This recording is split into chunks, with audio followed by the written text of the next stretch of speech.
Aí falo assim, a Bíblia diz que bendito seja o Senhor Deus de Sem, Canaã lhe será servo. Isso aqui é a razão pela qual a África se tornou escrava no mundo inteiro. Porque os africanos são os descendentes de Cão. Cão aqui não é cachorro não, viu gente? É um nome, Cam. Os africanos são os descendentes de Cão, então eles foram amaldiçoados por Deus. Isso aqui é explicado por aí, mas isso é uma coisa que eu ojerizo. Não tem base essa explicação racista. Por que razão? Em primeiro lugar, Canaã não era África, em que pese a verdade que os camitas foram aqueles que povoaram a África. O Canaã era a parte leste-oeste do Rio Jordão. A parte oeste, que hoje é Israel. E eles não eram africanos. E por que a maldição foi sobre Canaã e não sobre o próprio Cã? Isso é interessante.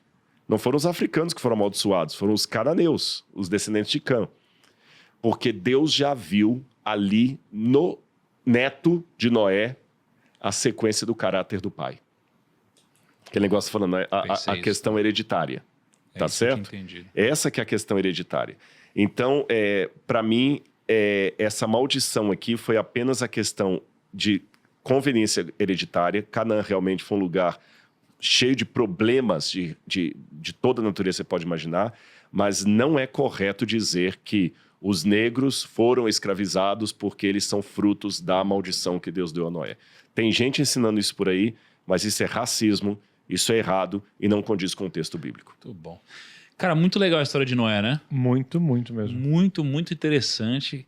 Cara, é bizarro, né? A gente pode ficar horas e horas e horas falando sobre um capítulo, um versículo, enfim, o papo é sempre bom Eu pensei que a história ia ser, hoje ia ser pouco, porque é um trecho relativamente pequeno. Não, e olha só, e aí se você pular um capítulo, a gente tá em Abraão, Torre de Babel, que foi o nosso último episódio. Sim. E a história continua. Pensa em toda a história que a gente contou de Abraão, cara, e toda a história de Noé é toda uma linhagem. E pode incrível, fechar né? só com uma coisinha rápida aqui. Lembra que eu contei, do ponto de vista arqueológico, como surgiu a civilização ali entre o rio Tigre e Eufrates, na Mesopotâmia, e dali foram espalhando? Você tem, acho que umas 25 ou 26 pirâmides, torres que foram encontradas em várias cidades ali. E essas cidades começaram pelo erguimento de uma torre e, a partir disso aí, as pessoas espalharam. E hoje você pega o tronco linguístico de todas as línguas que falam no mundo, a raiz vai estar justamente ali. Uau. Caraca. Que legal. Algo a se pensar.